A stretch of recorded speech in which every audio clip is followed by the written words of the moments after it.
오늘 저희에게 주시는 하나님의 말씀은 사사기 19장 22절에서 25절까지 말씀입니다. 그들이 마음을 즐겁게 할 때에 그 성읍의 불량배들이 그 집을 애워싸고 문을 두들기며 집주인 노인에게 말하여 이르되 내 집에 들어온 사람을 끌어내라. 우리가 그와 관계하리라 하니 집주인 그 사람이 그들에게로 나와서 이르되 아니라 내 형제들아 청하노니 이 같은 악행을 저지르지 말라. 이 사람이 내 집에 들어왔으니 이런 망령된 일을 행하지 말라. 보라, 여기 내 처녀 딸과 이 사람의 첩이 있은즉 내가 그들을 끌어내리니 너희가 그들을 욕보이든지 너희 눈에 좋은 대로 행하되 오직 이 사람에게는 이런 망령된 일을 행하지 말라 하나 무리가 듣지 아니하므로 그 사람이 자기 첩을 붙잡아 그들에게 밖으로 끌어내매 그들이 그 여자와 관계하였고 밤새도록 그 여자를 능욕하다가 새벽 미명에 놓은지라. 아멘. 하나님의 말씀입니다. 할렐루야. 오늘도 하나님의 도우심이 여러분과 여러분의 삶에 있기를 주의 이름으로 축원합니다. 아브라함이 처음 하나님의 부름을 받았을 때 그의 고향 갈대아 우르는 가장 문명이 발달한 곳이었습니다. 그것은 거대한 티그리스 강과 유프라테스 강이 만나는 하류로 엄청나게 넓은 기름진 평야를 가지고 있었습니다. 풍요를 경험한 사람들은 그곳에 거대한 도시를 세웠고요, 아름다운 문화를 꽃피웠습니다. 그런데 현대 문명이라는 것이 항상 양면성을 가지고 있어요. 한편에서는 화려하고 엄청난 성장을 보여주지만 동시에 그 문명의 뒷골목에는요 타락한 모습도 동시에 가지고 있습니다. 다시 말하면 도시가 흥왕하고 발전하지만 그것이 오래가지 않아 쇠락하는 것은 타락함이 청년들의 정신을 망가뜨리기 때문이지요. 하나님께서 그곳에서 아브라함을 부르신 것은 새로운 시대를 준비하기 위함입니다. 그걸 볼 수 있는 눈이 있을 때 우리는 세상을 따르는 것이 아니라 하나님을 따를 수 있는 거죠. 22절입니다. 그들의 마음을 즐겁게 할 때에 그 성읍의 불량배들이 그 집을 애워싸고 문을 두들기며 집주인 노인에게 말하여 이르되 내 집에 들어온 사람을 끌어내라. 우리가 그와 관계하리라 하니 베냐민의 땅 기본에 살고 있던 에브라임 지파 출신의 노인이 나그네를 자기 집으로 모셨고 그곳에서 극진히 대접했어요.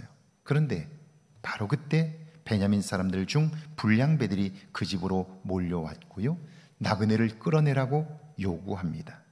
그들과 관계하겠다는 것인데 이때 관계라는 말의 히브리어 야다는 성적인 관계를 의미해요.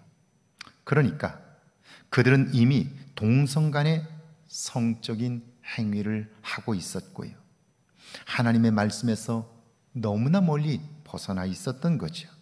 그들은 베냐민 지파 사람들입니다. 하나님의 백성인 그들이 가나안에 정착한 지 불과 50년 만에 이런 꼴이 된 거예요. 풍요가 복입니까? 그렇습니다.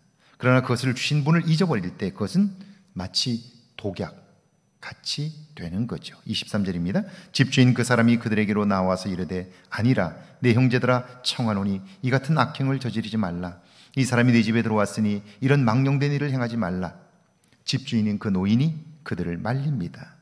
나그네를 이렇게 대접하는 법이 어디 있느냐고, 하나님이 금하시는 일이니 결코 그러지 말라고 간청을 해요. 여러분, 그 노인이 하나님의 법을 이야기하고 결코 해서는 안 되는 일이라고 간절히 애원하지만 그들은 들은 척도 하지 않습니다. 24절과 25절이죠. 그걸 본 노인이 다시 말합니다. 24절과 25절입니다. 보라, 여기 내 처녀 딸과 이 사람의 첩이 있은즉 내가 그들을 끌어내리니 너희가 그들을 욕보이든지 너희 눈에 좋은 대로 행하되 오직 이 사람에게는 이런 망령된 일을 행하지 말라 하나 무리가 듣지 아니하므로 그 사람이 자기 첩을 붙잡아 그들에게 밖으로 끌어내매 그들이 그 여자와 관계하였고 밤새도록 그 여자를 능욕하다가 새벽 미명에 놓은지라. 그들은 노인의 말을 듣지 않습니다. 노인은 자신의 딸과 첩을 내어줄 테니 동성애만큼은 안 된다고 말합니다. 결국 레위인인 그가 자신의 첩을 그들에게 내어주었고요, 그들은 집단적으로 능욕합니다.